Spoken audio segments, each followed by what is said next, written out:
happening, everybody?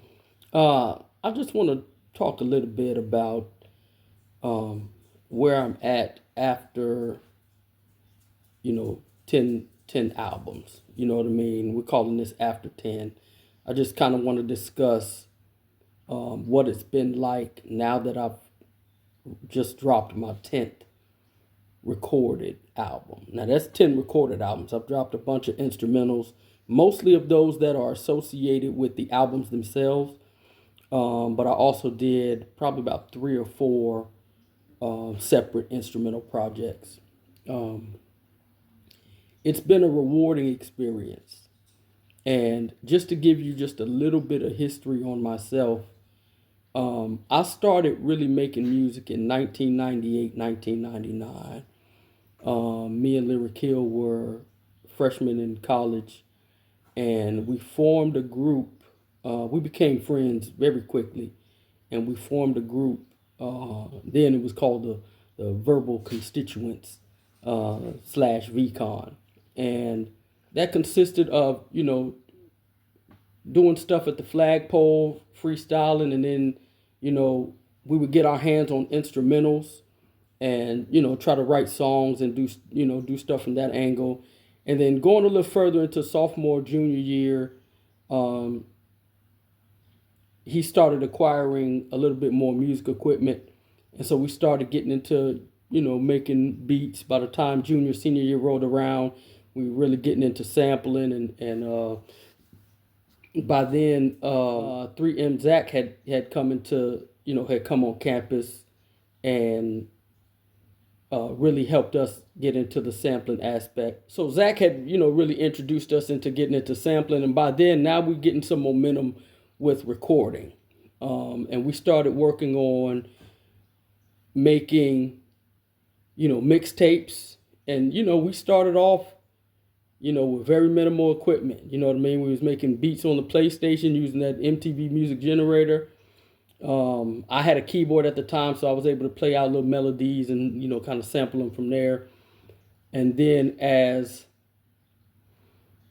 things progressed. Then we started moving. By the time we got to our senior year, we got into actually trying to cut a full project. And we did, you know what I mean? We put our little pennies together and put in on studio time and recorded our first full-length album, which was called, at the time, the name of the group was Euphonetics. So we had changed the name, add a few other members to the group, Onslaught and Verse. And they had come from a rival crew.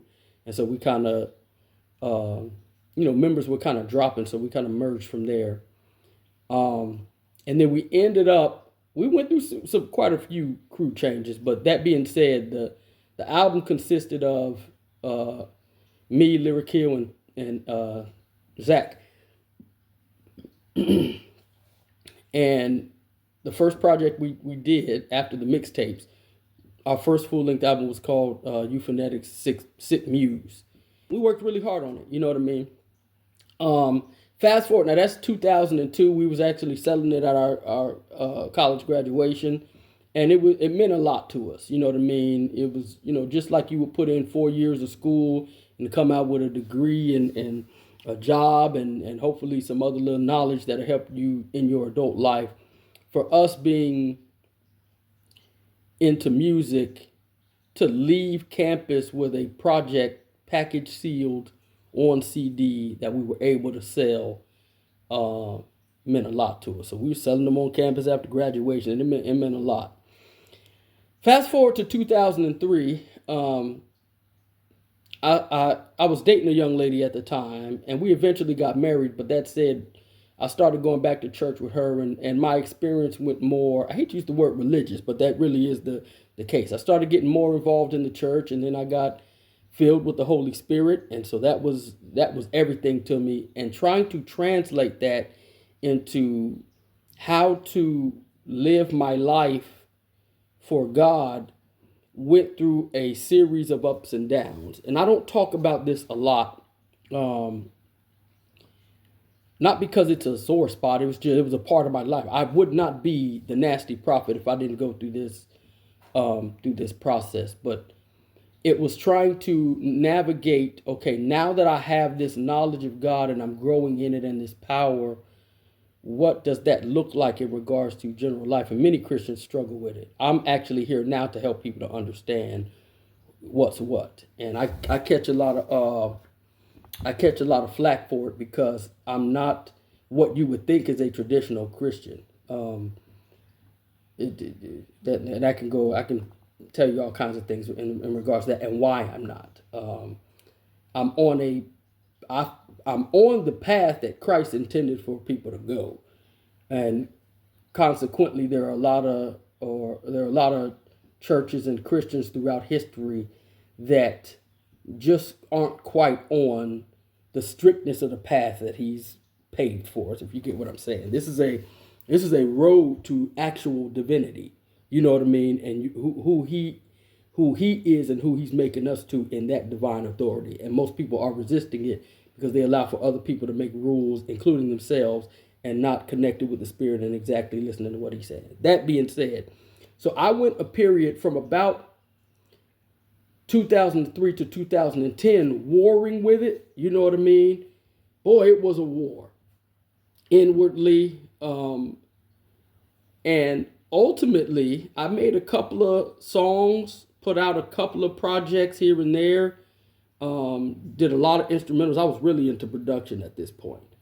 And I was married to the young lady who I was dating when I was in college. And then ultimately, she and I got divorced. So we were struggling really badly. And then because of that divorce and some of the things that was going on in my life, ultimately I put music down and focused really on my Christian life and building other businesses. And I got into furniture assembly and graphics design. And probably the best thing for me, it gave me more of a balance in my life, whereas I felt like music is, at the time, music was like that relationship with a person you just know is toxic, or the person is good, but you have a toxic relationship with that person. Like you just don't get along. That's what it was, me in music. And it was other things. I just didn't have balance in my life. You know what I mean? And so I faulted, I put the blame on me in music. And so I ultimately left it alone. Then I started playing piano. So it was like other little things that I did that never totally got me away from music in general. I was still listening to a lot of gospel. I got into listening to gospel rap at the time. Really got into Lecrae. I was still listening to some quote unquote. I hate the term secular, by the way. I fucking hate it. But if you want to call it that, I was listening to a lot, some secular rap here and there, but very little. I wasn't listening to anything that had quote unquote cussing. And if you actually hear what my music is now, I've obviously, if you will, gotten away from it. I say graduated because I have a much better understanding in God, not in church, in God. What's what? I don't believe there's a such thing as prohibited words, aka cussing. You know what I mean? I don't believe there's a separation between, if you will, secular and it is what it is. Now you may steer clear of certain music for certain reasons, but I don't do the religion part. I'll do the spiritual, but I don't do the religion part of making a separation of what you can and can't do. That's what it is. I've gotten away from prohibitions. I'm more of a wisdom led by the Spirit guy, which is what the Bible is really teaching. That said, now you talk about me coming back into music. Now, here's what you got to understand. I left in 2010 from making hip hop records and so forth. Very, very little dabbling in the next 13 years. Just being honest. I wasn't, it wasn't like I was just completely, not doing anything. But for the most part, every now and then I would pull up, and make a beat here and there on some DAW. So. But really got into playing the piano. It was a process of bringing me back in. And I can only attribute it to the grace and power of God. And that's a fact. So 2016, my house in Baton Rouge flooded. In fact, the whole city, the whole area, unprecedented, all kinds of water. And at the time, I wasn't in it. I was renting it out to some tenants. I had just gotten it fixed back up. Got, you know what I mean? Got some tenants in it. Was getting a check every month from Section 8. So things were going well. I was in Arlington, Texas, and things were going really well for me. Had a nice townhouse there. The rent was good. I was rolling. You know what I mean? Had my furniture assembly business and graphics design, and the two of those was allowing me to support myself. And I had at that point, the last 4 years. So when it came time to go down and see about the house, so this is in September, I go down there, look at the house. It's completely flooded, 3 feet of water. So you can see the water line and the damage done. And it was like, what am I going to do? So I would travel back and forth between Arlington and Baton Rouge, and that's 7 hours each way. And I would go every couple of weeks, go down and work on stuff, gutting it,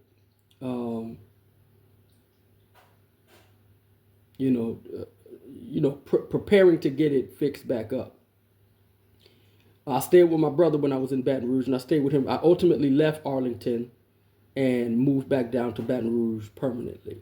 I stayed with my brother for about a year, and then in 2017, right around the same time, so really right at a year after the flood, my sister had convinced me that I was too comfortable in my brother's house, and thus I wasn't moving fast enough on getting my house fixed back up. And so and I'm at her house right now, I really credit her for that nudge to say, go back into the house. I got a cot from a friend of mine, and I slept in this shell of a house. Now, luckily, it was livable in the general sense of I could be in there. I wouldn't have advised anybody else to do that. But what was cool was I had a buddy and his wife prior to it. They were squatting, and he did a little bit of drywall for me. Not a lot, but he did a few pieces of drywall for me. So there was a little bit of work done by the time I got in it. Plus, most of the upper drywall remained. We just did the lower parts as far as gutting. So I moved back into the house in September of 2017. And it was one of those piece by piece things. I would get up one day and I'll put some drywall up. And get up another day and put some drywall up. And get up another day and do it. So it's just one of those things. And it was off and on. I didn't get any funding. I tried. I didn't have much labor help except for on the gutting side. So, I spent the next 4 years, 18, 19, 20. Yeah, the next 4 years fixing it up. Off and on, working, you know what I mean? My assembly business was booming. I started a ministry. There's a lot of things that happened. And I pieced that house back together. Now, you say 4 years is a long time, but I was living in it. You know what I mean? So it's weird, you can do a renovation project, but I was living in it. So I didn't have any additional expense other than materials. I learned a lot. I cried a lot. I rested very well. I put a lot of hours into getting my house fixed back up, but it made me cocky.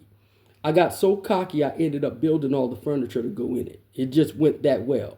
I had to redo the plumbing, all the drywall, a little bit of reframing, at least between the living room and the kitchen. So it wasn't a lot, but a little reframing just to kind of extend the opening. The only thing I didn't do, it went so well, the only thing I didn't do, and I've said this, there's 3 things I didn't do in the house, just to show you how much I actually did. I didn't check my own gas leaks. Paid somebody to come out and check gas leaks. I didn't put in my countertops because I paid good money for the countertops and it came with installation. And I didn't connect the main water line of water coming into the house. I had somebody pay. So I might have paid in an outside labor if you don't count the countertops because that came with installation. I think I paid $2 something. I forgot what I paid for the gas leaks. Just to check the gas. I said there was leaks, but to check the gas. before I had it, I think I might have paid. I know for sure I paid 175 for the guy to solder the water line coming in. So maybe we'll just say $500 that I paid in additional labor outside of myself, and I got that house done. And I'm a proud man for it. It was a project.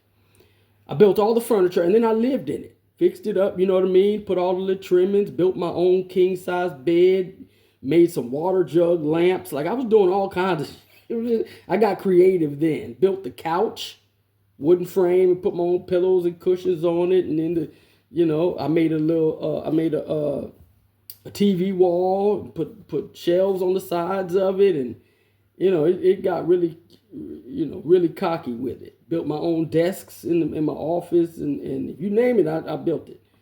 And I had a good time in the house. It was a little bit, it felt a little bit lonely, but I was managing, you know what I mean? Business was booming.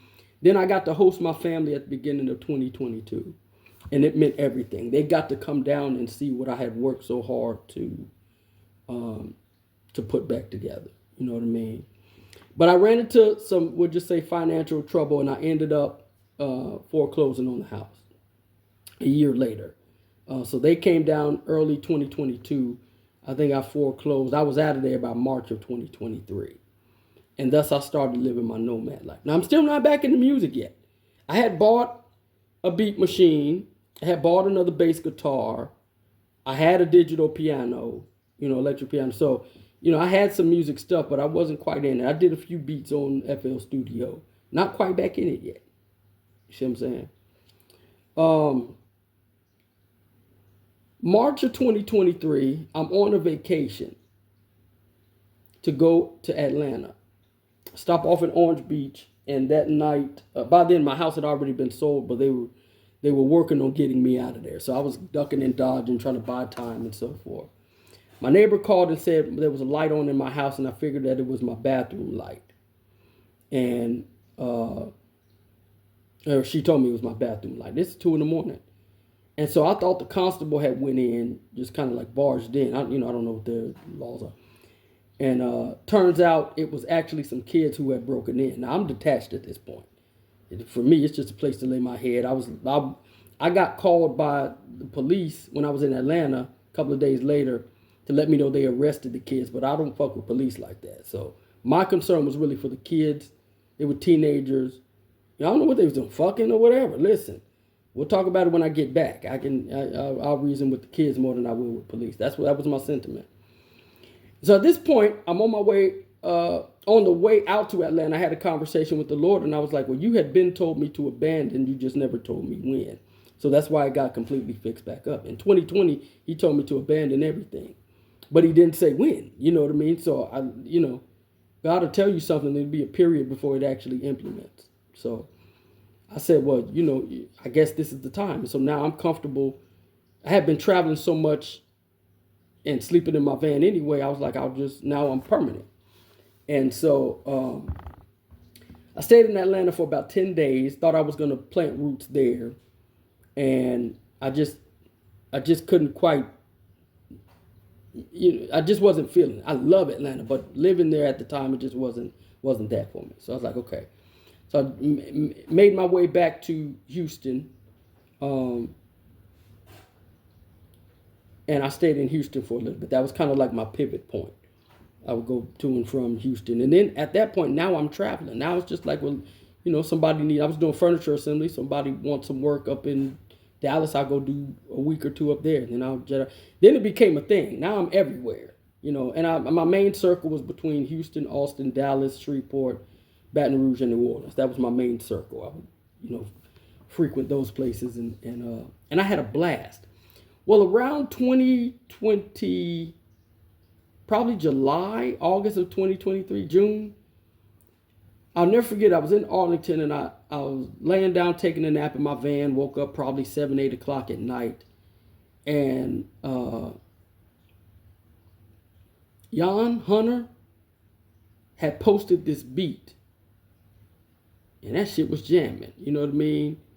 And I ended up writing like 12 bars and posting about it. Still didn't know what was going to happen. This is July 2023. Wrote those 12 bars and posted it. You know what I mean? Hit them with 6+6, God, government, mandate, Israel, mix, math in Africa, smashing Africa with the bricks, nice, nasty, royal plastic, can't fix. And it was going off, you know what I mean? I eventually wrote a full song to it. Put a little video up. I just watched it the other day. Put a little video up. Still don't know what's about to happen. September rolls around and I'm visiting my family in Shreveport. And I was with my mom and my sister. And we're out Burlington Coat Factory or something, just looking around. I'm just hanging with them. You know what I mean? Just living a very rested life. I had written 2 books already and was getting ready to put those out. And was on my way up to, I think I was getting ready to go to Colorado Springs. And just to go, for a trip and chill out. And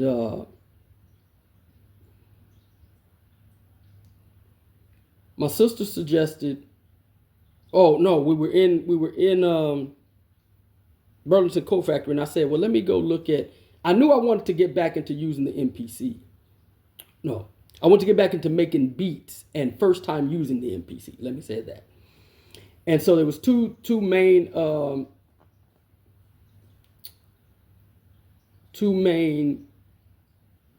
was about to say thrift store, pawn shops that I wanted to go look at. And one of them was closer to the store we were at, and one of them was closer to my mom's apartment. And that's the one I wanted to go to. My sister said, no, let's go to this one that's around the corner. We go there, I walk in 3-4 paces, if that, and to the left, a gold MPC one, an MPC1 gold edition still in the box. I just made a bunch of money. I had the money, and at least I put it on credit card or something like that, and I purchased the MPC. Still don't know what's about to happen. You know what I mean? I don't know what's about to happen. For me, it's just I want to get back into tinkering with beats. I do that, purchase it, and then I buy me a little case and had it sent to my sister's house, 2-day shipping from Amazon. And now I got my beat machine. Now I'm on my way to Colorado Springs. Now, I hadn't quite gotten into the MPC yet because it's a learning curve. I'm used to using FL Studio. And so I got to, actually learn how to use this thing. And so while on that trip, that's when I started messing with it a little bit, put together a couple of little beats here and there just to get familiar with it. And I ultimately learned how to sample. Now we're in October, November. Now I'm on my way up to Nashville, Chicago, and I'm getting more solid on the actual MPC. Roll into 2024, now it's a thing. You know what I mean? Now I've got NastyOnTheBeats. Let's work on the domain. As I open up the year, started working on getting the domain name. Like actually making it a thing, trying to do something with this and brand it. You know what I mean? And NastyOnTheBeats was born. You know what I mean? Now we start talking about the lyrical part. You know what I mean? Now it's okay, let's start working on a rhyme here and there. By then, I guess Killer might have been a little bit convinced that I'm in this thing, but not quite. You know what I mean? Let me tell it. He's got to tell his side of it. But production-wise, I was back into making beats. And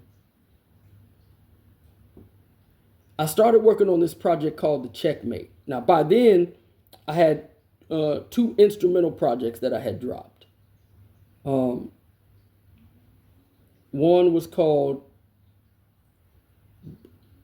Break Until It's Fixed. That was the first one. And then a couple of months later, I dropped Bleed the Brakes. 2 kind of like, breaking, pop locking style beats. Dance, you know what I mean? And really proud of those. Those sound really good. I might play them a little bit later too. Really, really enjoyed making those because it just gave me something to focus on. That's the beauty of putting a project together as opposed to just doing a song. Gives you something to shoot for and package it and so on and so forth. I put them out on the streaming platforms and on Bandcamp. Now I started working on this project called the there we go, the Checkmate. Oh, I called it the Checkmate. Why? The Checkmate of the Great American Tragedy, and I am whoever the fuck I say I am. The Checkmate of the Great American Tragedy, and I am whoever the fuck I say I am. That was the target project. So I had all these beats done, and I started writing for it and got quite a few songs done, and it's a long project. It's a long project, and it's going to be a long project. The way the beats flow is just what that album represents for me. The beats are solid.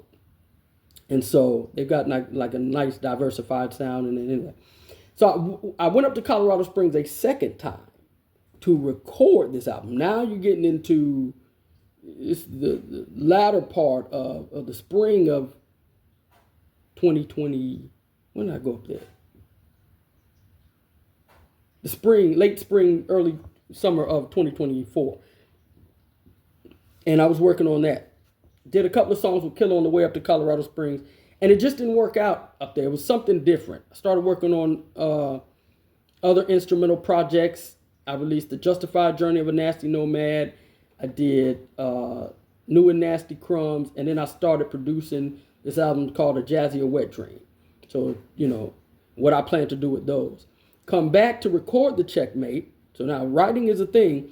Come back to record the Checkmate, or at least what was already done, and it just, the recording wasn't right. So I go and I start, whenever I'm having writer's block, I'm always going to make beats, because it's just another side of music for me. And I go to one of those Justified Journey of a Nasty Nomad beats, and I was just playing around with the samples, and one of them I had pitched down. Dong, dong, dong, dong, dong, dong. Don, don, don, don, don, don, don. I was like, shit. It ultimately became Jolting Discrepancy on the Feverish album.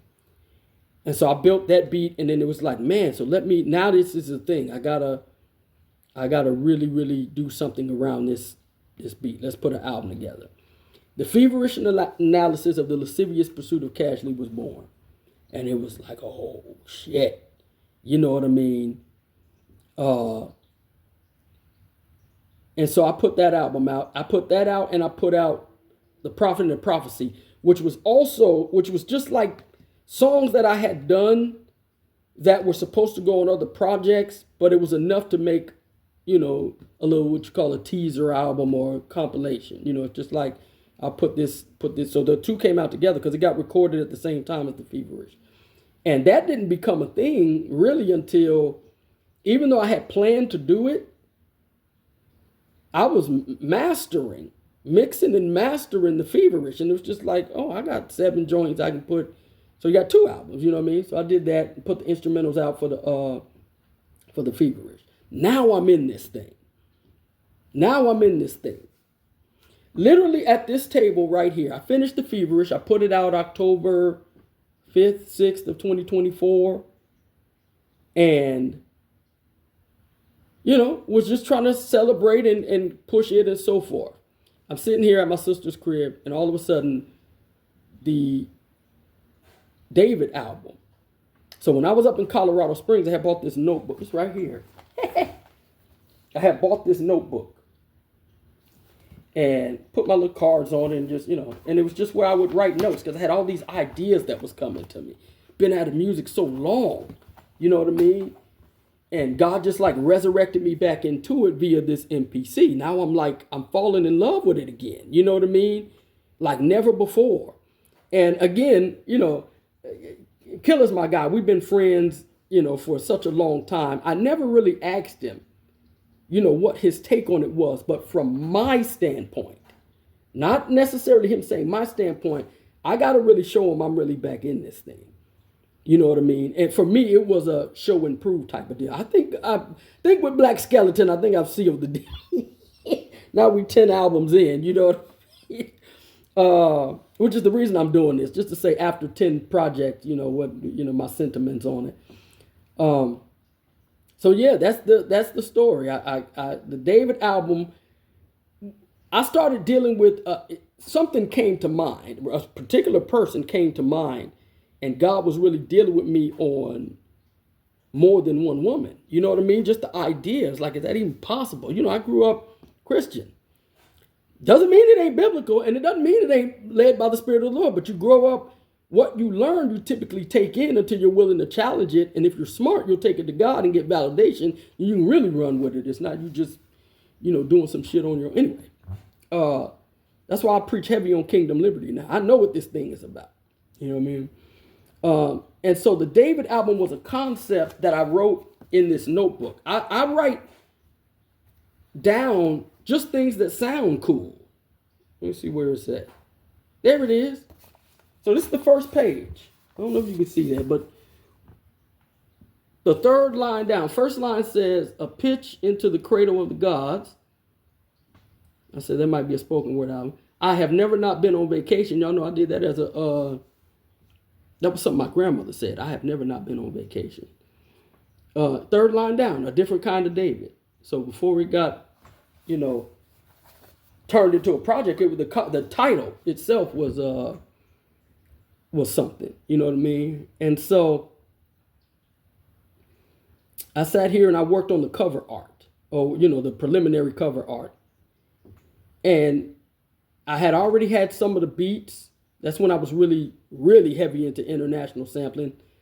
And, from there, it was like, okay, now this is a thing. Let's start writing this album. And I did. I wrote the project. I made the first half of the beats was already done. Then I went down to Houston. And it's funny. I'm going to tell you the 3 beats that got made down there. It became Creature of Habit, Divine Brother Color Shift, and The Chance to Witness the Force. The Thrill Made. Those 3 changed the trajectory of the project. So almost to where I almost scrapped the first set of beats and started making some new ones, and then they blended. So, I kind of picked through them. That's a solid album, too.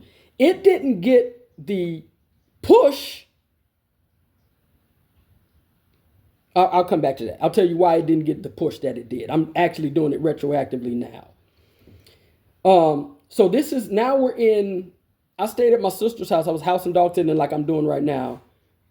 From like mid-October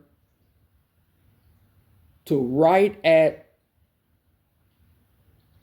the end of October, early November, somewhere in there. Then I went down to Houston, and then I passed through Baton Rouge and went out to, made a few more beats, and then went out to Atlanta to write the rest of the album. So this is now, we're in November 2024. And worked my ass off writing that record. That you know what I mean? Like, I really put a lot of effort into writing the David album.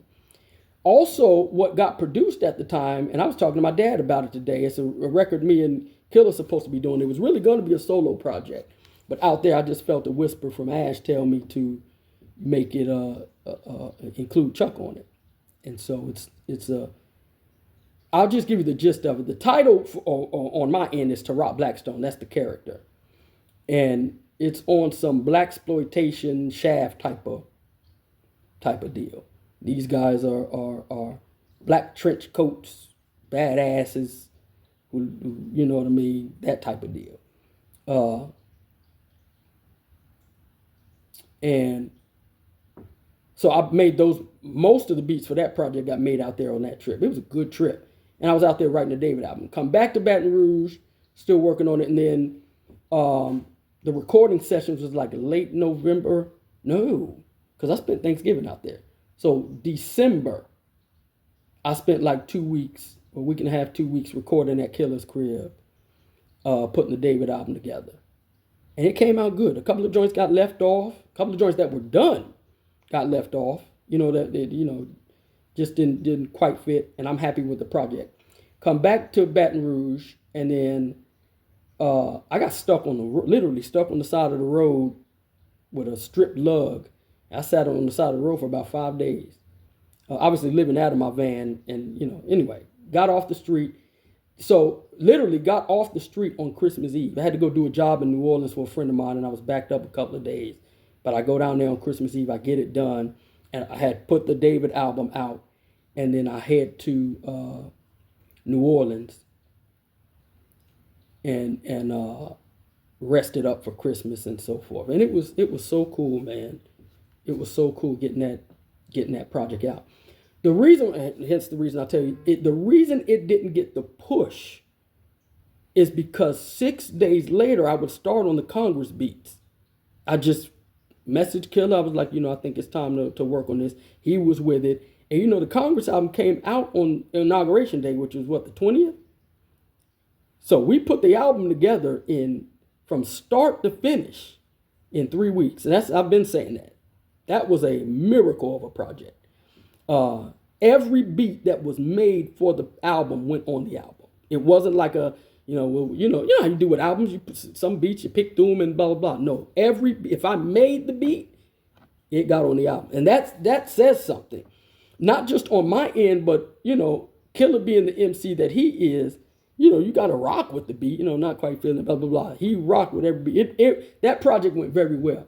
So the David album kind of got overshadowed by immediately 6 days, and you're talking about 6 days, not just a normal 6 days. You got Christmas and New Year's. Christmas Eve, I put the album out because there was a Starbucks literally right off where I was at. I was literally on the highway, but further enough off to the side to where I can get in and out and not be. God is good, man. How he does stuff. And so there was a Starbucks literally right down the hill. And so I was able to walk and go do stuff over there. And it was, where I was off the side of the road was literally a decent place. Thank God for that. So I was able to eat and whenever I needed to do something until I was able to get my car situation straight. And I did. I eventually did. It was a strip lug and, I had to shave the thing down and, gee whiz. But that being said, that's how the David album went. It just, so now you got Christmas, and like I said, December 30th, I'm in there. So it didn't get the and by the way, I don't have a hard marketing push anyway. Just being honest where I'm at now. I'm really kind of art based in social media and not a lot with that. But it didn't get the push at all. I posted a few things here and there, and by then I was in the Congress album. So I'm gonna go back and do more on that project regarding promotion because it's a solid album. Damn, it's a solid album. I did some things on the David album I probably hadn't gone back to yet. You know what I mean? It set up what for me would be a promising solo career. When I came back in, I didn't have any expectations. You know what I mean? I didn't have any expectations. I think that's what made it cool. I wasn't trying to hang on Killer's, coattail. But I wasn't trying to also be separate from, whatever I can do with him, fine. I assisted him with some of his records, some on the listening side, some on the production side, some on the, suggestions and so on and so forth, just as friends would do, you know what I mean? And he has been, like I said, that's my guy just on the general tip, but him and his family for, putting me up and letting me stay there and getting my albums done. I'm indebted, if you will, to them. Owe them a lot. My sister was saying, you do a lot of them AI videos for Killer. I was like, well, if anybody was to get them free, it would be him. You know what I mean? And that's not a tit for tat on who has done more for who, but, and I'm not going to say who's more stable, but as far as like an actual home, like I've been, ever since March 2023, I've been on the road. I literally just got off, and it took a accident to get me off the road. You know what I mean? So I'm a little bit more, home-based right now. And I'm bouncing between homes, you know what I mean? So, but that being said, I owe Killer a lot not just for letting me record there, but being a listening ear and giving me pointers. And I till this day, listen to me. You don't get this Be Nasty career without his job. Because he literally had a job to do while he was engineering my session and was like, let me go take care of this conference call, but you're free to work on it and listen to me. That one moment changed my fucking life. Probably more than the MPC because I can make beats on the laptop sitting right here. I can make beats on the laptop. You know what I mean? Him just again, it's his job. It's not like not trying to discredit him, but I mean all credit to the job for keeping the conference call.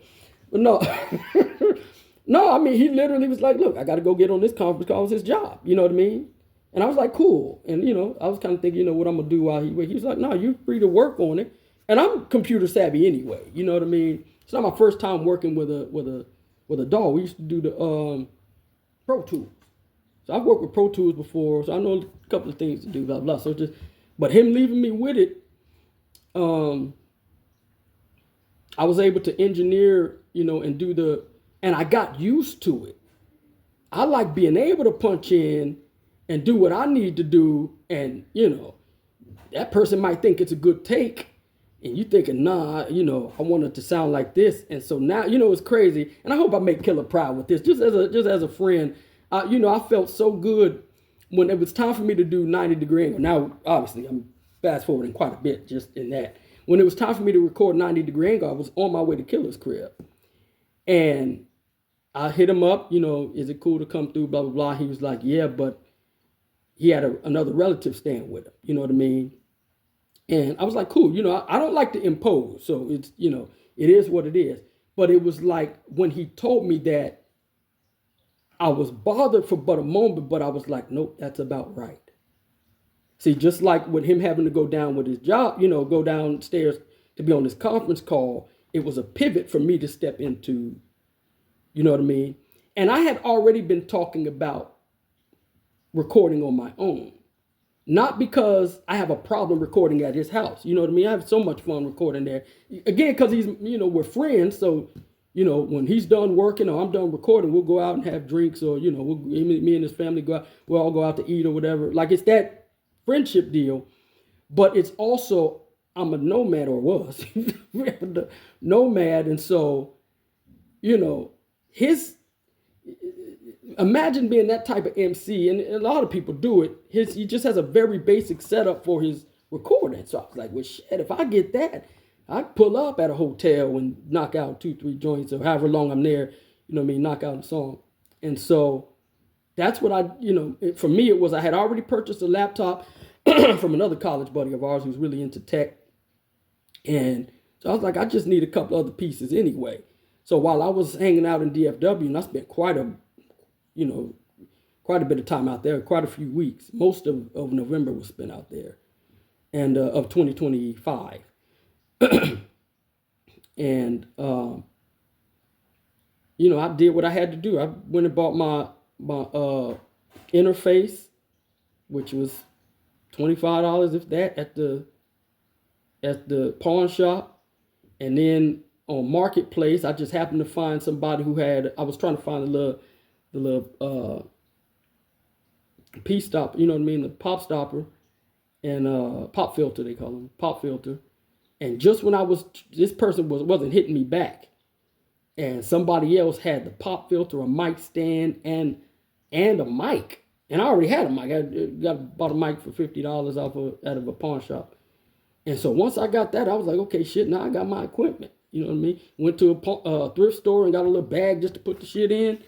And then I was like, my next recording session, and my next place, when I was, going to come to my sister's house, I'll just post it there. So 90-degree angle got recorded at my sister's house, which was cool because this is where, her suggestion of me, what pawn shop to go to and so forth. It's cool to see the people who have, just by inspiration, a hand in my music career.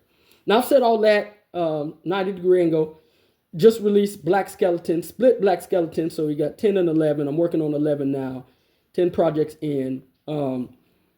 I obviously, because I was talking about my recording experience, I left out a lot of the projects in between. And so I'll just name them off and be very brief about them. After we did the Congress album, I went down to Pearland/Houston, Texas, to work on follow-up beats for another project for Congress. That ultimately became the Judge Hunter Green of Elohim, I Am Art, and This Is album. And that was awesome. Another time when my car was having issues on the side of the road, this time it was battery. I think my battery went down. Not a big issue, but where I was parked was perfect.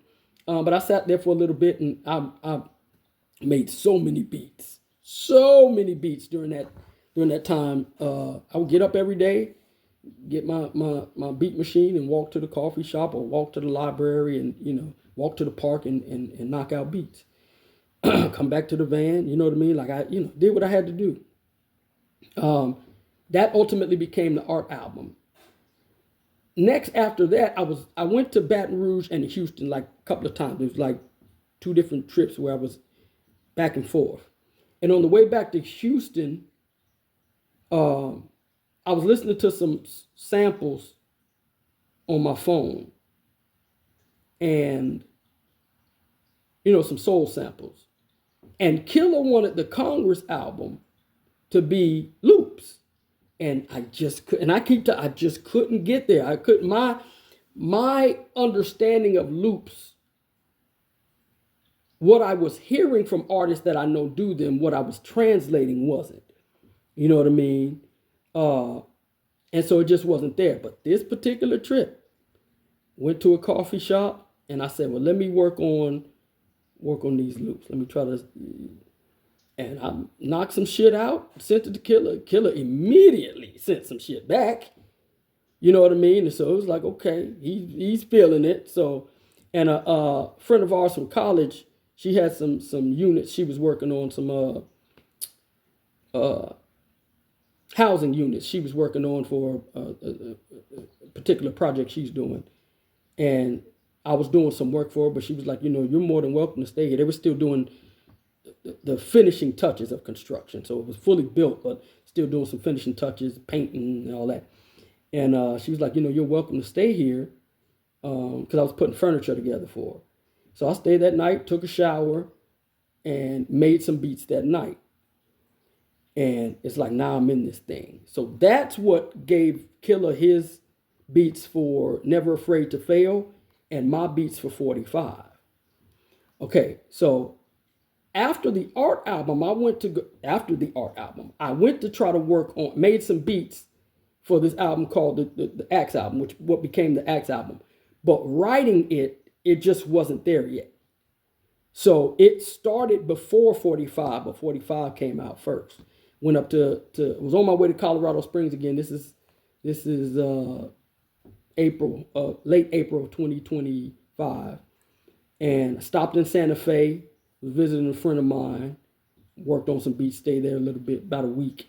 And then Colorado Springs, I looked at the temperature, it just wasn't warm enough yet. So I was like, I'm not going up there. Went down to Albuquerque, and I stayed the next 2 weeks down there and did most of 45 there. And then prior to dropping 45, again, scraps of songs here, I said scraps, but you know what I mean? Songs that kind of just didn't have a place yet or were for projects that were way off. I said, well, let's put a little short compilation together, which is how you get Prophecy Godfield. So that really is an album that's a really shorter album. It's more of it really is much of a scraps album. So it got a couple of new joints on it, Threat Wisher and so forth. So I put that project together, put it out. Then comes 45. 45 is probably, and I'll come back to that. 45 is probably my favorite record. Finish 45, and then I start working on, so that I dropped it on my birthday, June 25th, 2025. Then I started working on the Axe album, the Axe Truth Man album, and A Marvelous Midnight Made on a Monday, which still isn't there yet. And The Avaricious Reclamation of a Craftily Stolen Green. So those 3, but the Axe one, it just, like I said, whatever the inspiration, where the push is at, the concepts and so forth, and it starts to drive that way with the beat, that sway is like, okay, now let's focus there. That's why I said the Agent Ash album, if y'all heard me talk about that, which is a follow-up to the Feverish. Probably the first, no, Black Skeleton will be the first follow-up project. And then Agent Ash would be the second, where there was a project that preceded it, and this is like a sequel to it. Yeah. So Black Skeleton, but that's only because Black Skeleton split. Um, but that being said, so I did Axe, and then next was 90 Degree Angle. And 90 Degree Angle probably took the longest in the development. I knew with the beats that I had left over from 45, what was made in that series, I could do this again. So the concept was there. 45, 90, so it's just that deal. So even before it started to take form on the lyrical side, I kind of knew that's what I wanted to do with it. And, but as it started driving there, you know what I mean? I was like, okay, I can do this. And then ultimately, like I said, so I dropped it December. Oh, I dropped it on New Year's Eve. So the Axe album came out in August, like August something, towards the end of August. Dropped the Axe album, Truth Man, and so from there to December. So that's quite a bit of time. I don't have a 4 month gap. I don't have a 4 month gap in albums. You know what I mean? And that's not me trying to rush. Like the project is gonna be solid, at least for me to say. But I typically don't give more than 2.5 months before another project, because I'm always working. You know what I mean? I'm always working. And writing and conceptualizing. Plus, my spiritual life. Now, I started off talking about my spiritual life, but my spiritual life is it's wrapped in the music. So I get fed off the music and back and forth. So a lot of the concepts, that's why I said the David album was something God was giving me about polygamy. And it's deeper than that. Now, if you listen to the Truth Man album, I got a song in there talking about whoredom. You know what I mean? Like, born for the purpose of porn and Lord whoredoms. Meaning the phenomenal gold sheep. You know what I mean? If you didn't pick up on it, the shuffle. And I do it in the sense of like casino card games. For the lack of a better means, some of the posture. Something I must project in a card game, neither crack or methamphetamines. I go off on it. Anyway.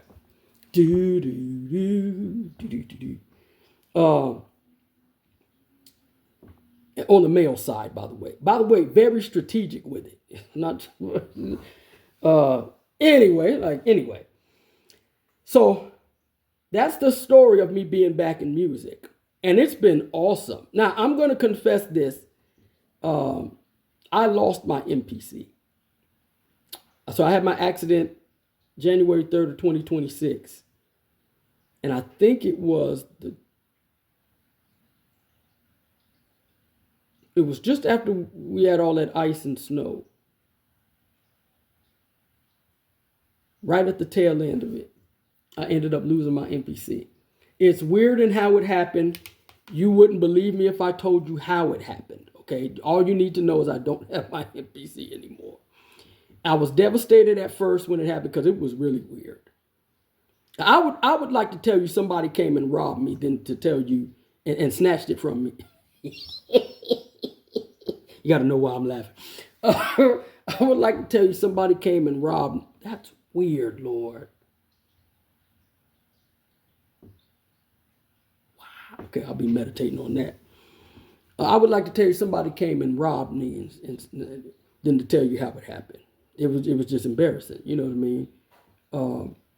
But nevertheless, it happened. And while I was devastated at first, because it's like, okay, I just lost my van. I ain't got to travel. Mom's is cool. You know what I mean? I'll house sit for my sister when I can. Get back on my feet, blah, blah, blah. Get rolling again. You know what I mean? But I can make beats. Source of income maybe. Source of therapy. Just, blah, blah, blah. And I was banging out some heaters too. I got some shit coming. Now, I can't tell you when, but I got some stuff coming. As a matter of fact, the last song on this Black Skeleton album, The Low Down Me, was in that series. You know what I mean? Of beats that it was getting good too. It might have been made on that day too, or the day before when I ended up losing it. That being said, so lost the MPC, and it was like, well, shit, what am I gonna do now? But me and Ash had a discussion, and I settled it in my spirit. Okay, I get it. You say, well, what do you get? I've got so many beats of projects that I intend to do. If I didn't have a stopping point on the beats, a lot of those projects would get delayed because I'd be the AI videos you see me that I'm getting good with it too, baby. The AI videos that you see me doing would not have come if I still had my MPC. Because I do a lot with I'm always making beats. And this gave me a time to reflect and pivot and change direction, and you know what I mean? So you call it silver lining, I call it divine appointment. Like it was supposed to be this way, I just didn't see it coming. At least not like that. And so I'm looking at the list right now, and I posted about it. I've got 25 albums worth of solid, if not more, worth of projects to write. And I'm talking about in my brain, like already either there's a title, there's a CD cover, there's an album cover, and some beats to go with it. And so what this does is it gives me time to, okay, let's write then. Keep the pen going. You know what I mean? And let's write to these beats and put the projects out. You know what I mean? I can always get another MPC. I bought that one for $550, and that included tax, if I'm correct. But I ain't paying no more than $600. Just say that. So, again, you lose all the samples in it. Folks, you don't understand how many times I've started over in life and thrived. So I'm not upset of starting over. Again, the devastation is what it is. And I was more embarrassed to tell my sister, more embarrassed to tell my mom. I still haven't told Killer directly. He might have to see it through this. You know what I mean? It was embarrassing. You look up and you go, where's my... You know what I mean?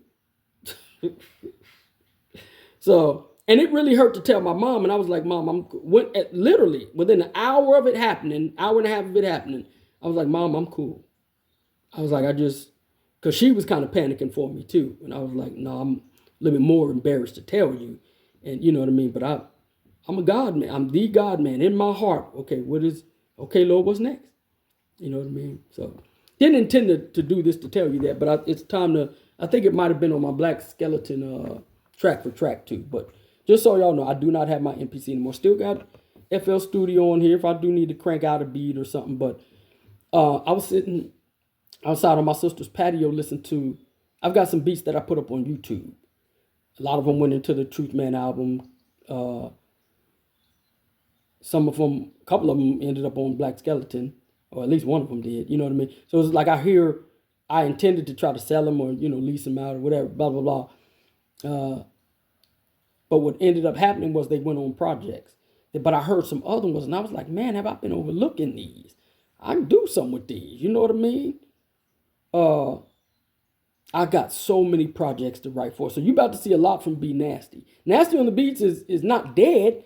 He's just, stagnant because he can't make any more beats at the moment. At least not with the MPC. And I had just got some sounds too. Good thing I got them on my laptop.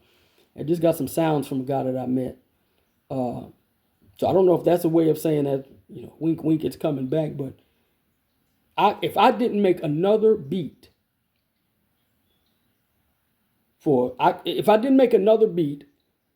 I could drop.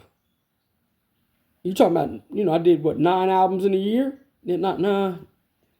Technically, I actually did 6 in 1 year.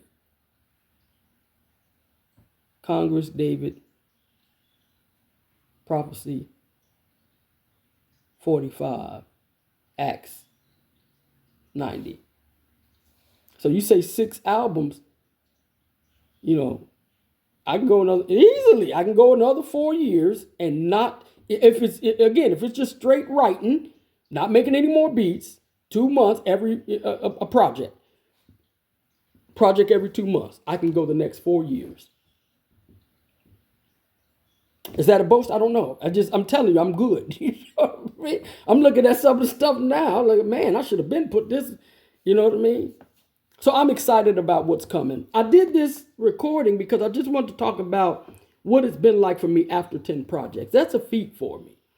You know what I mean? And I don't owe Lyric kill anything. He doesn't owe me anything. We're two grown men with two lives and so on and so forth. We just happen to be really, really good friends. And it is my honor to, you know what I mean?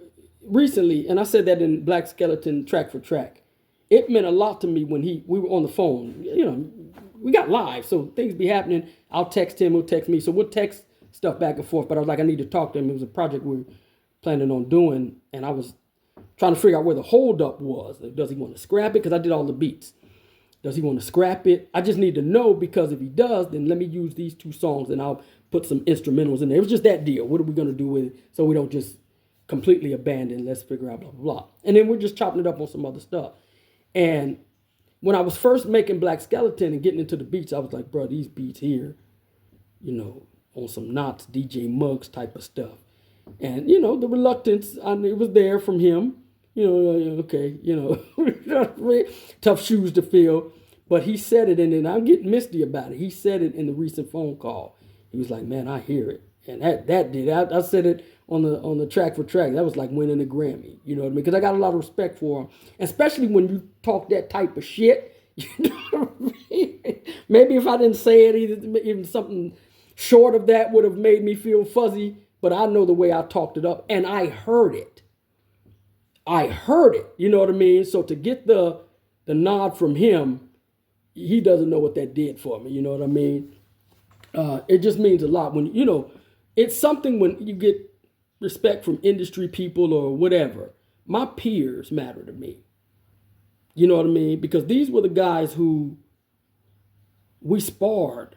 You know, man, with some of the battles we used to have, we used to eat each other's lunch, baby. Because you know too much information. So the girl who broke your heart, we used to hit low. That's why I don't battle anymore.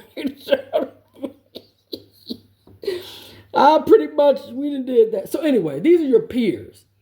And these are the guys that I greatly respect. So when I hear, you know, them give me the head nod, I'm fine with outsiders saying it, because I don't rap for my peers. You know what I mean? I don't produce for my peers in that sense for their approval, but it's nice to get it. I really do it for me. I got to feel like my beat sound is comparable to Knots or if you listen to at the end of the Art album, the track before the last one, Who I Am, that has a Kanye feel to it. The claps in,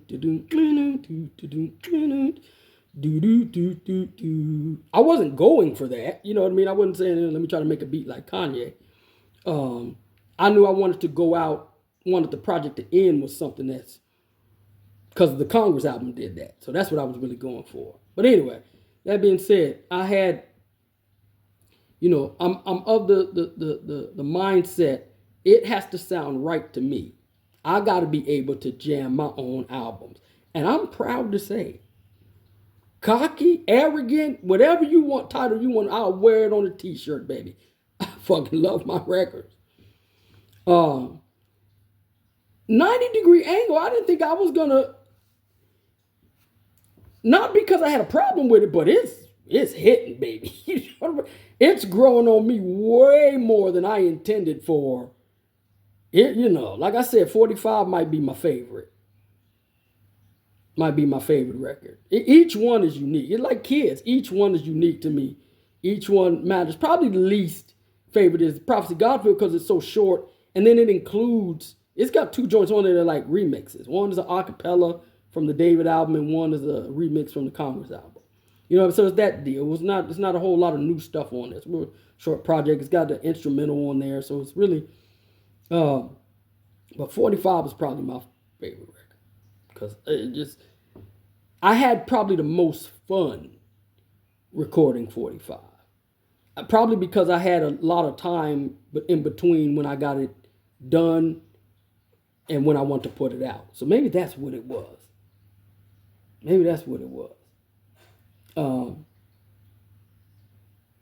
But I remember the working on it. It just, for some reason, the overall project was really fun to put together. I prepared a series of Let me see if I got any questions. What is my favorite album? So I just told you. My favorite album of all is 45. Black Skeleton probably would be up there, but Skeleton is so new. So I still got the shit. Production wise, Black Skeleton is that. My favorite beat of beats that are actually on my albums, this is gonna sound weird. Ooh, man. I might have to come back to that. I would say right now, probably Dry Bones. And I know that's new, but probably Dry Bones. Because it's my 10th album, and it's the album where I really get into boom bap. You get what I'm saying? Them slappers. I'd have to say Dry Bones on that.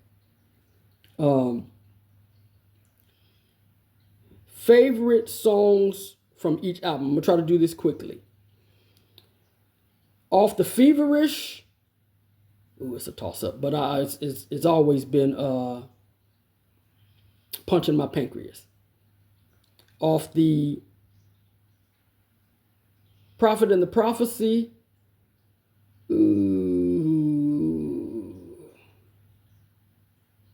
Probably. Gee whiz. What I said, favorite. Oh, favorite song. Okay, favorite song off each album. Probably Hey Adrian. And that's gonna be on the Checkmate album. Off the David album, Creature of Habit. That's a tough one too. Creature of Habit. Off the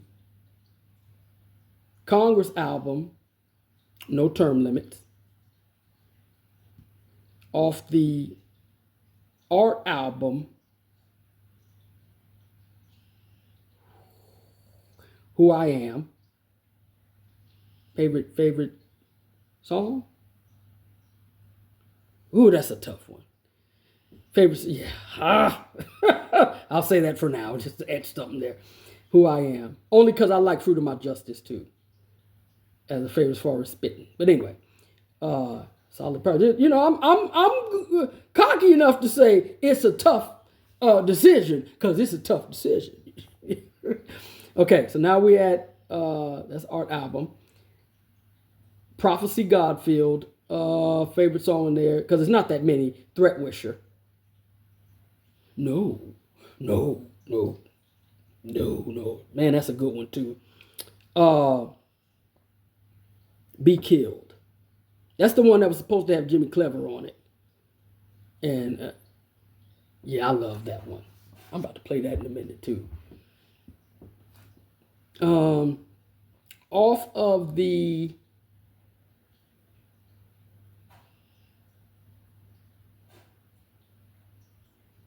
Axe album, no, 45.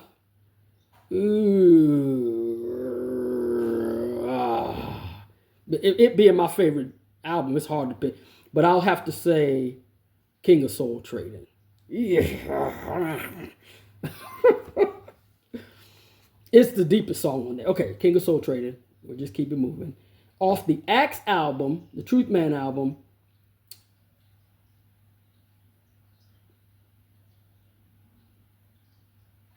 The Assembly.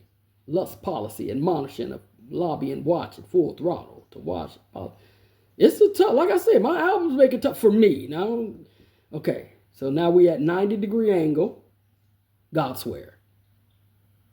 God Swear is by far my favorite song on the album. And it's a dope ass album. Okay, and then off Black Skeleton, Dry Bones is my favorite beat, but I gotta say, I would say Buttresses, but that's not the name of it. That was the name of the beat. The name of the Beginning, Black Bat. That's a tough one too. So those are my 10 favorites off each of my 10 projects. What I got? Most rewarding part of making music again. Long story short, I'm able to put my entire life on record. Past, present, and future. Aesthetically, prophetically. Um, I'm a whole man right now. I'm comfortable where my life is at. I have peace in my soul, peace in my mind, peace with my peers, because they know it's been a struggle with my religious ways and so forth. Folks, I'm no less into the Lord than I was before. He's just taught me how to balance this thing and what it really means to walk it out. And I try to share that with people. Maybe you come along, maybe you don't. It's like being back with my first love. You know what I mean? I really, really do love music. And I'm glad God has given me the balance, not just in my life, but within the music. So 90 Degree Angle didn't come out how I intended for it to come out. Some of the songs got left off. Some of the songs got rewritten because I let I call him, Ash. I let Ash walk with me and breathe and move upon me to, let's take this path here. Let's do this. And so that when the record comes out, Black Skeleton didn't come out the way it was intended.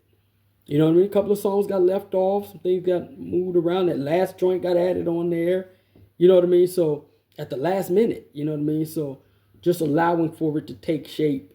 Let my soul breathe. Let my spirit, soul, and body all come together and say, no, let's do this. Let's not stress it. Let's go this way. No, let's split the project. You know what I mean? And not being too hard, you know what I mean? Being malleable to letting it develop. So that's the most rewarding part. Just being back in it. You know what I mean? Being able to be creative. Now that I've added this AI video element, that's just adding it to sweetening the deal. Things I would have done differently. Not much. I honestly gotta say nothing. Because I wouldn't be here. Listen to me. If my course had went straight how I intended, the Checkmate album might have cost me music. You get what I'm saying? Because it was the target, but because I didn't quite hit it right away, other stuff developed. You get what I'm saying? In fact, the Feverish Project tells you at the end that the assignment that me and Ash are on, it doesn't tell you it's Ash until I tell you on the Agent Ash project. But anyway, that the Checkmate is it's in the storyline. So I was able to write that in there as we're getting to that type of deal. So no regrets. Some of the trash beats that I made, and I'm glad I made them trash. Not made them trash, but they're glad they didn't. It allowed me to develop and go back in and redo this beat. Seat at the Table on Black Skeleton is a remake. The sample is the same, but the drums added to it, and shit, baby, listen. So no regrets. I wouldn't have done anything differently. It developed the way my career is what it is, and I'm saying career. My artistic endeavors are what they are because things went the way that they did. I will say this. Okay, one. I would have promoted the David album a little bit better. That's probably the only thing, just because it got literally overshadowed by how fast the Congress album came in. But it didn't get out produced or out recorded. It just, the promotion. Plus, like I said, probably could have done a lot stuck on the side of the road. You know what I mean? So I did some stuff, but that's probably the only thing I would have done better was promoted it a little bit more. So I'm doing it retroactively. You know what I mean? Things that I learned. In the very technical sense, I learned how to be more patient with writing. Like I said, there's some projects that were supposed to come out that I wanted to come out sooner. Marvelous Midnight Made on a Monday is still in the workings. Avaricious Reclamation of a Craftily Stolen Green is still in the working. But I've learned to be patient with the writing and let the concepts develop and maybe they get written into the story of another project or what have you. So that's but I've learned how to better record. I've learned how to do some different things when I'm recording. My mastering is improving. You listen to Black Skeleton, the mastering is, you know what I mean? Um, Even with how to get people on features and it be a little bit more streamlined, you know what I mean? I'm developing in that. Um,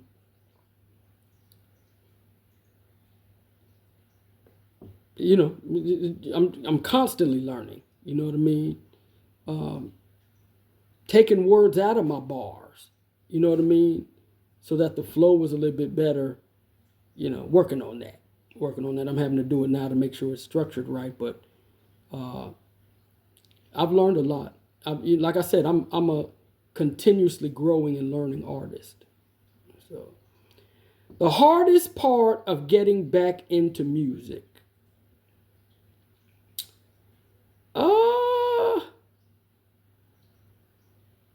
I don't think there was anything hard about getting back into music. Making beats was a learning curve on the MPC, but that didn't take me long. I got to be honest, it didn't take me long. A couple of YouTube videos and a couple of Google searches, and I was able to function. It's crazy because there's probably all kind of shit I could be doing on it if I had applied more to the stuff. But once I got a working rhythm going, I was sampling my voice and running it back into there, and I was doing all kinds of things. Killer's Brown song on Top Shelf, the one I just did the video for. That yes, yes, y'all, a new meaning of brown liquor at the end, brown liquor and crown. That was me. Me and him talked about it. I was like, I'll do that on the MPC. Chopped it up, you know what I mean? And I had new meaning of brown liquor and Crown Royal was from my song on A Land Raining Out Keplerton from the David album. So I was like, I'll toss that in there. And I sent it to him. I was like, work with it or don't work with it. You know what I mean? And he mixed it in. So no, it wasn't. There was no hard part of getting back into music. It was just a matter of settling where. Okay, how am I doing? Watch this. I'll go here. Probably the hardest thing was figuring out what name. Killer would laugh at this. I changed Lyric Kill's name.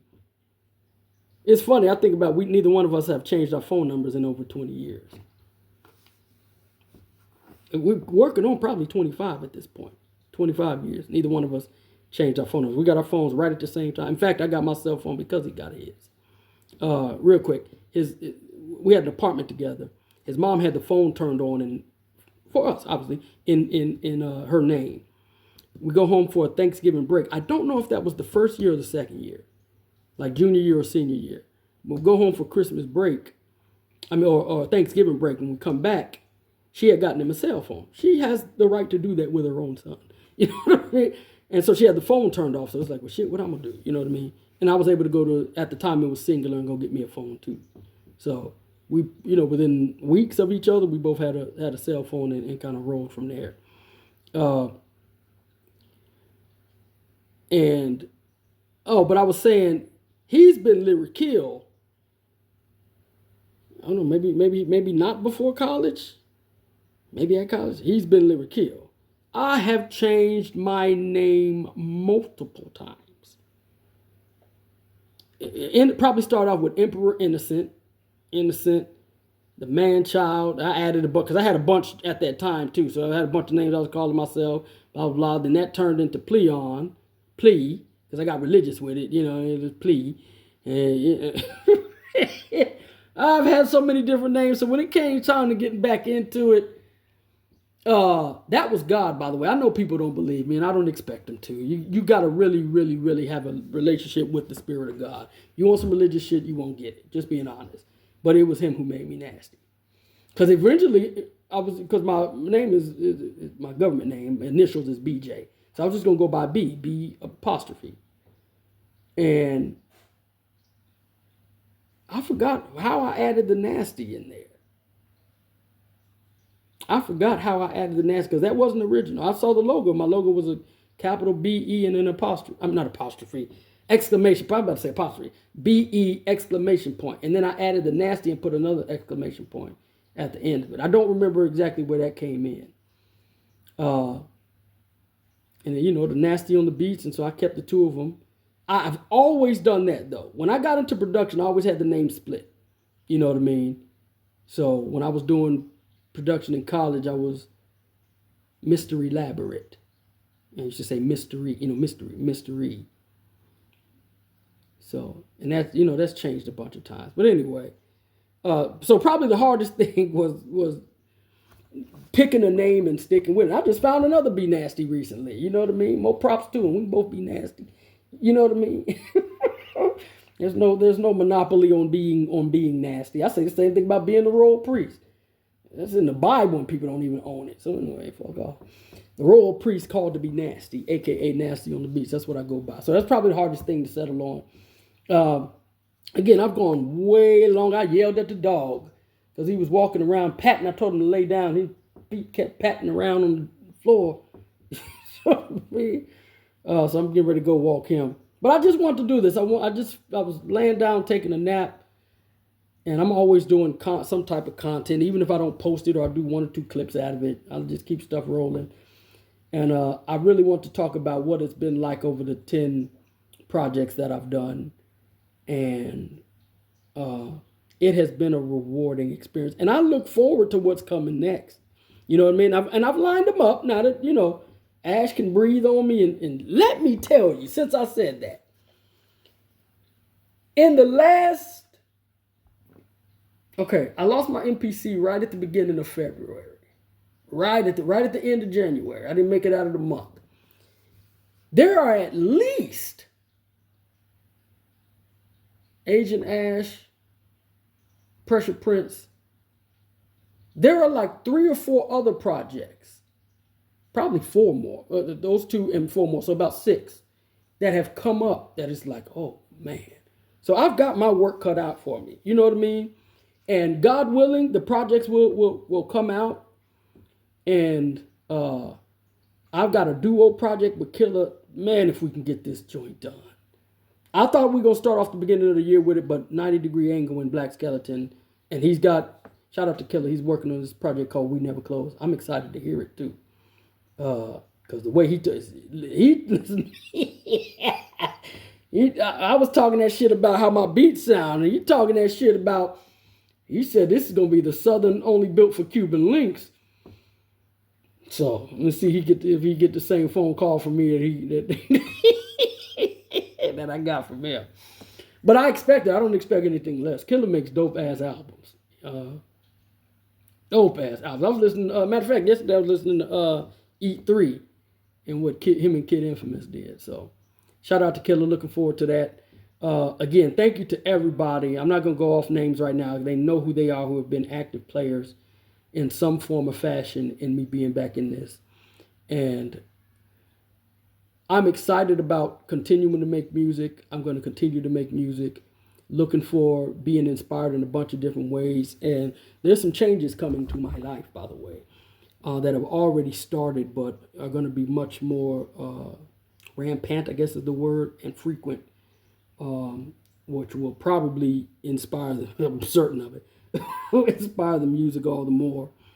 And I hope that individuals who hear my music are as entertained. I'm still working on building an audience. You know, like any artist, you hope for the best. You know, me and Killer always talk about being like Wu-Tang at one time. And having that type of following and buzz and so forth. I'll let the Lord call the shots on that. I want to do my part to making the best product I can make. And one of the things, I'm finna say this going out. I say this to my peers and I say this to you too. Number one, La Russell, who I'm not that huge a fan of in the general sense of his music. And that's not a shot. I don't get into him that deep musically. He is doing what I've been saying for the last 4 years. Easily since right at 2022, notes I wrote about what people can do, he's doing it. So that was proof that I wasn't just talking shit. You know what I mean? There's ways to monetize your music and do some different things. You're going to have to think differently, though.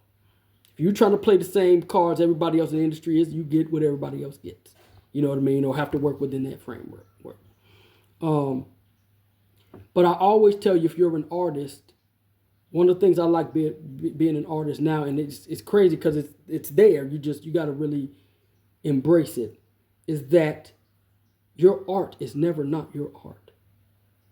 Once I make, that's why I'm saying you better get in on the low price of my AI videos now, because that type of thing, once it's done, it's there forever. You know what I mean? And same thing with my records. 90-degree angle is going to live on. 45 is going to live on. If in no other way, just for my own personal listening.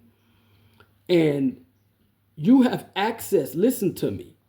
You have access. You don't need a record deal to access the entirety of the world. It's in the palm of your hand with your cell phone, laptop, tablet. So do something every day. Take your Bandcamp clip, take your URL for your website, take your link from Apple Music, Spotify, post it somewhere. Take a picture, share your music. You can share your music with somebody. And I'm saying this to myself too. You can share your music with somebody different every day of the week. Every moment of the day, as long as you got time, a couple of minutes, and your cell phone. So build your audience organically. Keep sharing your music. And I'll say this. You're going to have a rough time convincing people to listen to your music if you don't listen to your own. That doesn't mean it won't happen. I'm just saying, if you're not as excited, let me say it that way. If you're not as excited about the music, how are you going to convince somebody else to be excited about it? That's what throws me. You know what I mean? I like my music. My music is perfect. I'm telling you, my music is heavy. I don't think there's anybody who's doing what I'm doing. Just saying. I've said that before. I might have the most important music on the planet. And I'm not joking when I say that. I expect people to not agree. That's how cocky I am about what I'm saying. I'm certain you should be upset. I think I make the most important music on the planet. And I'm not being flippant saying that. I actually mean saying that. Now, you can come ask me why. You know what I mean? I'm not going to say the best, or because that's subjective to what people want to hear and so forth. I happen to believe I make the most important of any genre. That's because of what I do in the Lord. So that's, anyway. I know people don't agree. But if you listen to my records, you will understand why I'm saying that. Because my records are that equally cocky, if you get what I'm saying, the stuff I'm talking about being divine and so on and so forth. So anyway, so that's what it is. www.NastyOnTheBeats.com will take you to my website. You can access a lot of my lyrics, all of my music through Bandcamp. I'm not on all streaming platforms except for the first couple of projects, instrumentals and so forth. I might start moving stuff that direction. But a lot of the stuff you can listen to on YouTube. I do a lot of content videos, so you should get familiar with me as a person. You have spiritual questions. You got questions about the Bible. Come holler. I mean, I could probably direct you better than some of these other people out here. I love my Christian brethren, but all I'm going to tell you better be careful who you're listening to, because they will fuck your life up. Many of them. Not all of them. Not all. And if you go the wrong way with that, you'll clip the wrong wire. But I'm here for that too. What else do I have? Oh, if you want to hit me up about the videos that I'm editing in AI, I'm getting better with them too. Nasty and Ash. Nasty and A-N-D Ash, A-S-H, @gmail.com. And then obviously my general email, if you want to hit me there, NastyOnTheBeats@gmail.com. So that's what it is. It's been 10 recorded albums. I'm in double digits now, baby. It's 10 recorded albums. I'm blessed to have gotten here, the people who have helped. And I look forward to making more music, not just on my own, but duo projects, group projects, compilations, even instrumentals and so forth. And I look forward to presenting it for your ears to hear, if you so choose.